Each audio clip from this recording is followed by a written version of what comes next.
Welcome back to the deep dive.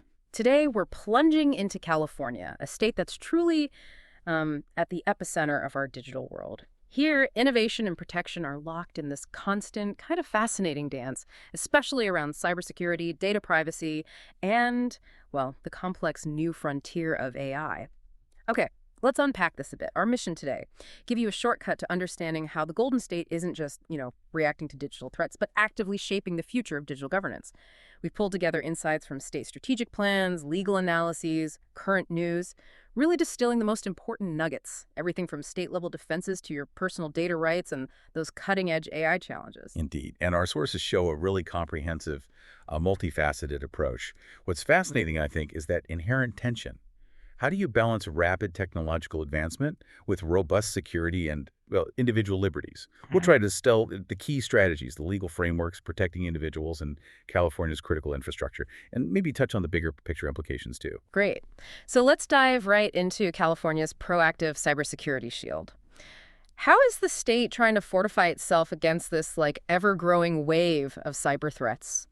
Our deep dive into the CalSecure strategic plan shows a really comprehensive approach that goes far beyond just tech, right? It's about people and processes, too. Absolutely. The people aspect of CalSecure is foundational. It actually starts with mandatory cybersecurity and privacy awareness for all state employees. All of them? Wow. Yeah, think of it like a universal digital literacy program, training everyone to recognize and respond to common threats, Yeah. Like phishing. But it gets more targeted, too. Those in specific cybersecurity roles, they get advanced training tailored specifically to the knowledge, skills, and abilities the KSA's outlined in California's cybersecurity talent model. Okay, that makes perfect sense. Different roles, different expertise needed. But how challenging is it to actually implement that and measure it across such a massive state workforce? Well, it's a significant undertaking, no doubt, but crucial. This tiered approach means everyone from, say, frontline staff right up to senior managers understands their role in the state's cyber defense. And it extends to leadership, too. Cyber leaders and managers have access to professional development, things like the Information Security Leadership Academy through the California Department of Technology. It helps create this continuously improving, well-rounded workforce. Yeah, that kind of specialized, constantly evolving training is vital. And it's something, many organizations outside state government also grapple with. For those looking to maybe mirror California's commitment here to bridge those skill gaps, resources like those found at www.cisomarketplace.services can be indispensable. Now, okay, with the right people trained, how does California make sure these efforts are sustained, that they're continually refined? That brings us to their oversight and governance framework, yeah? Right. Think of it as a constant feedback loop. State entities are continuously put through independent security assessments, given advice on reducing vulnerabilities, and then they self-assess their progress. It's called the oversight life cycle. It's not a one-time check, but a recurring process, really making sure cybersecurity maturity is always improving and risks are being mitigated. And it's not just one office doing this? No, not at all. It involves an extensive network. You've got the Governor's Cybersecurity Task Force, the ISO community, the Information Security Advisory Council, that's ISAC, providing expert guidance, the agency's CIO Operations Council, the Secure Internet Gateway Governance Group, SE3, that coordinates state internet traffic security, plus key state partnerships, California Highway Patrol, the Military Department, Cal OES, the Governor's Office of Emergency Services. It's a really collaborative defense effort. So a lot of human capital, a lot of process. What about the tech, the actual technological muscle behind this shield? Yeah, on the technology front, California is really trying to be forward-thinking. They're creating a portfolio of cybersecurity as a service offerings. As a service, like cloud software. Sort of, yeah. It's not just about efficiency. Yeah. It allows smaller state agencies, ones that might not have the budget or expertise for a full security team, to access robust defenses. Things like anti-phishing tools, security awareness and privacy training, and endpoint detection and response EDR. That's like installing digital sentinels on every device to monitor for threats and react quickly. They're also implementing a statewide unified integrated risk management platform and providing centralized security operations services to all state entities. That seems like a powerful way to democratize advanced cybersecurity, making enterprise-grade protection accessible to, well, every state entity. How do they keep an eye on everything across such a vast digital landscape? It's a collaborative monitoring effort. You have the California Department of Technology Security Operations Center, the CDT SOC, working directly with Cal CSE and all state entities. They provide continuous security monitoring. Looking for threats across endpoints and on the California Government Enterprise Network, CGEN, this really improves the state's ability to mitigate risks quickly. And are there specific baseline technologies they're pushing? Definitely. A key focus is establishing baseline capabilities. Think application development security, making sure apps are secure from day one, data loss prevention, or DLP, protecting sensitive data, mobile device management, mobile threat defense, securing employee devices, and of course, multi-factor authentication, MFA. That adds that crucial second or third layer of identity verification to logins. Makes unauthorized access much harder. Okay, so if I'm understanding this right, the core strategy is this consistent investment in tech and services, establishing a strong baseline for everyone, fostering security by design, and tackling threats collaboratively. Precisely. It's a holistic vision for the state's digital resilience. At least that's the goal. Now, if California is building this strong shield for the state itself, how does that translate down to, well, to you, to your personal digital life? Let's dive into the laws directly protecting your data. We're talking specifically about the California Consumer Privacy Act, CCPA, and the California Privacy Rights Act, CPRA. Right, and what's really interesting here is the evolution. The CCPA, updated March 2024, kind of laid the groundwork for consumer privacy rights. But then the CPRA, which kicked in January 1st, 2023, significantly amended and expanded on it, added new layers of protection. This wasn't just a minor tweak, it signaled a real shift. A shift how? Well, California seems to be moving from a sort of trust us model for businesses to more of a prove it standard, making privacy a proactive obligation, not just reactive. That sounds like a significant amount of control for the individual. How broadly do these laws apply? Does every corner store need to worry about CPRA? Not every business, no. For a business to fall under CPRA, it generally needs to meet at least one of these criteria. Have $25 million in annual gross revenues, or buy, sell, or share the personal info of 100,000 California consumers, or get 50% or more of its revenue from selling or sharing personal information. If they hit those thresholds, then consumers get these powerful rights. Okay, so assuming a business does meet those thresholds, what are the most impactful rights I, as an individual, gain? Maybe the most fundamental is the right to know what's being collected. Categories of data, specific pieces, where they got it, why they have it, who they share it with or sell it to. Businesses have to give you this for the last 12 months, free of charge. Then there's the right to delete your info, though there are some exceptions, like for legal obligations. And, crucially, the right to correct inaccurate personal data. Ah, the right to correct. That seems powerful. Is that being used a lot? And what are the hurdles for businesses trying to fulfill those? It is powerful and adds a new responsibility. We don't have tons of public data on correction request frequency just yet, but common challenges for businesses are definitely verifying identity, making sure they're correcting data for the right person, and sometimes tracing data origin across all their systems. Businesses have 45 days to respond to a correction request, extendable by another 45 if they let you know. Okay. What else? There's also the right to limit the use of sensitive personal information. This covers things like your precise geolocation, race, ethnicity, religion, genetic data, private communications, sexual orientation, specific health info. Quite a list. Practically speaking, you submit these requests through methods the business sets up. But, keep in mind, requests can be denied. Maybe they can't verify who you are, or the request is clearly baseless, or legal exemptions apply. Right. So you have these rights, but how do you make sure businesses actually follow the rules? California created a specific agency for this, didn't they? Exactly. That brings us to a crucial point. Yeah. The California Privacy Protection Agency, the CPPA. It was created specifically for this. The CPPA implements and enforces these state privacy laws, investigates violations, assesses penalties, and a big change with CPRA. They removed that old grace period for businesses to fix violations without penalty. So the CPPA can act more quickly, more decisively. Ooh, no grace period. That's tough. Yeah.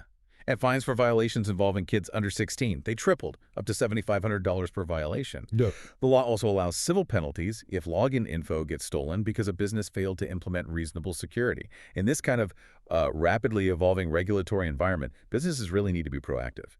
Robust cybersecurity and privacy solutions are just critical, not just for compliance, but frankly for building consumer trust.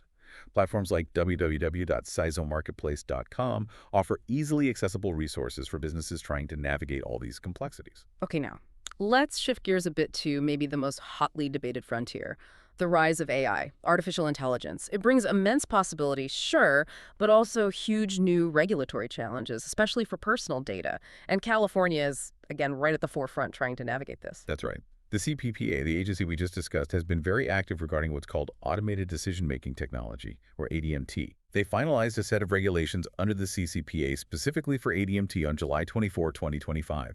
It followed what sources described as an extensive and contentious rulemaking process. Contentious. Why contentious? Well, it seems there was intense lobbying from industry, and even intervention from Governor Newsom, who apparently argued for less stringent rules. This led to revisions. The head of the CPPA called the final version a happy medium, but critics, like Consumer Watchdog, were quite concerned. They argued these watered-down rules could effectively formalize humans no longer being in the loop for really significant decisions. Think education, jobs, healthcare. So the classic innovation versus protection dilemma again. Critics felt it tipped too far towards industry flexibility. That seems to be the core of the criticism, yes. Yeah. While significant safeguards remain, the balance arguably shifted a bit from the initial proposals after that lobbying and intervention. Interesting. So in shaping these rules, there was a debate about this idea of a broad right to explanation for AI decisions. Why avoid that? Sounds good on the surface. It's complex. Part of it is just how fast algorithms evolve. Plus, there are legitimate trade secret concerns for businesses. And there's also this argument that even a totally transparent algorithm can still perpetuate bias if the data it's trained on is biased. Right. Transparency doesn't equal fairness. Exactly. So instead, suggestions included things like scaling the use of automated systems based on the risk to the consumer and making sure there's meaningful human oversight. Another interesting idea floated was this event logging subsystem for AI. Kind of like a flight recorder. A flight recorder for AI. Yeah, basically. It would provide data touch points, like what categories of consumer data did the AI use, giving consumers some insight into how decisions are made, but without requiring businesses to reveal their proprietary algorithms. That flight recorder idea is intriguing. How feasible is that technically? And where should the CPPA really be focusing its restrictions for these automated systems?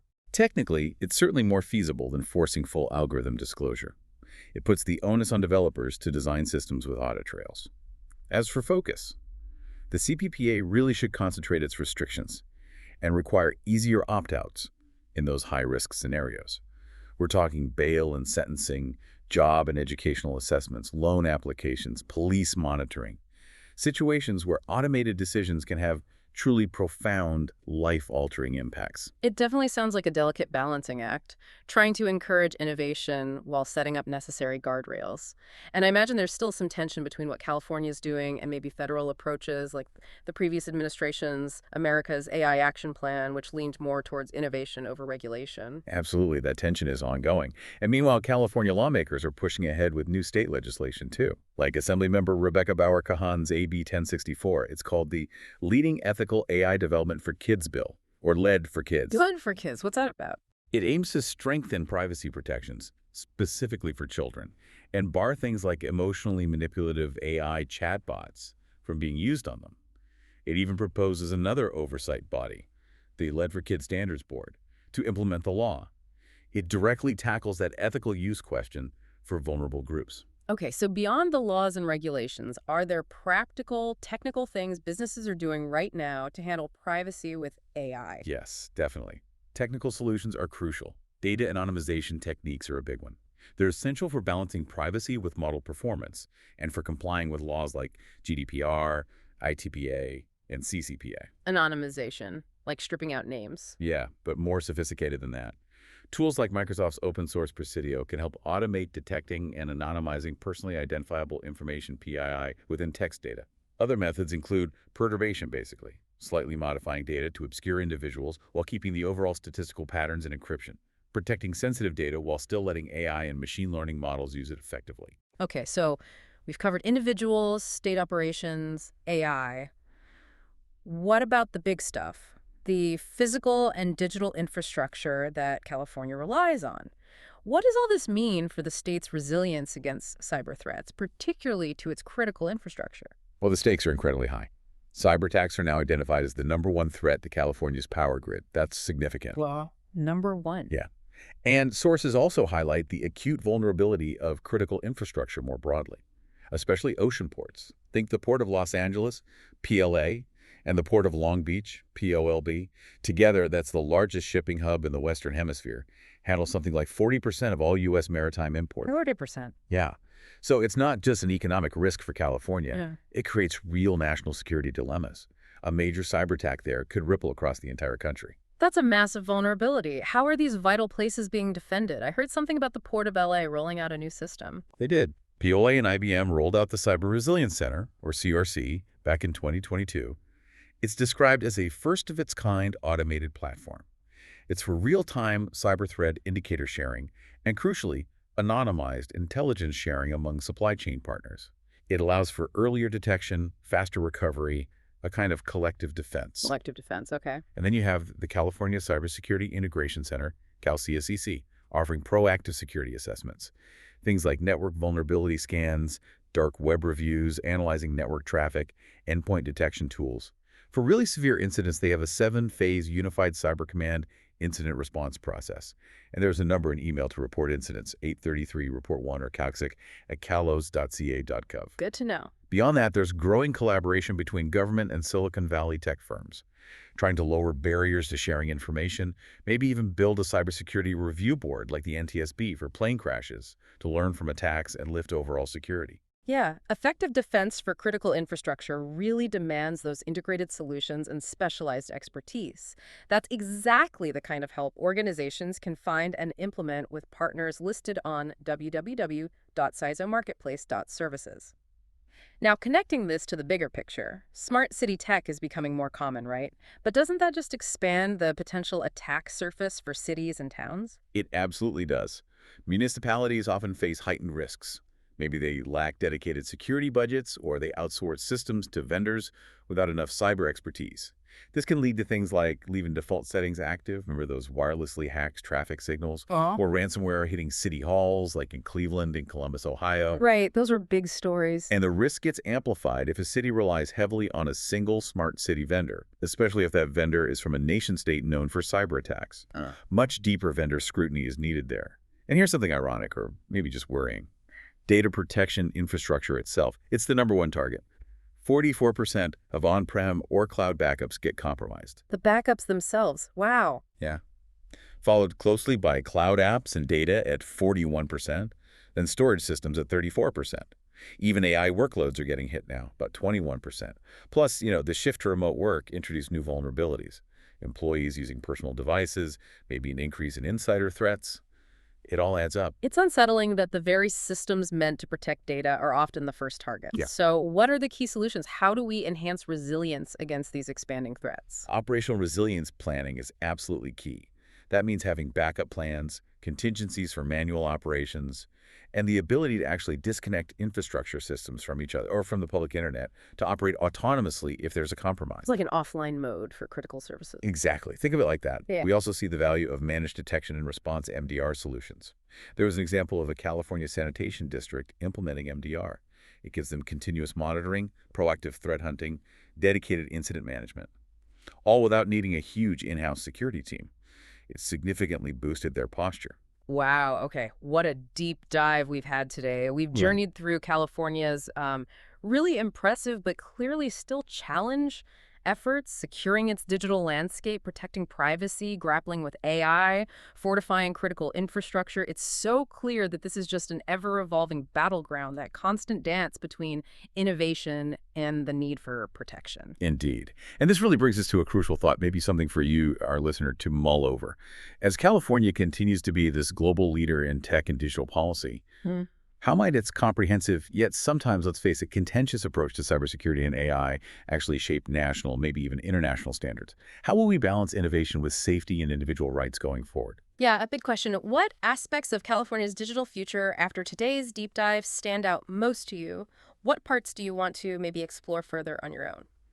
And a big thank you to our sponsors for making this deep dive possible, www.cisomarketplace.com and www.cisomarketplace.services.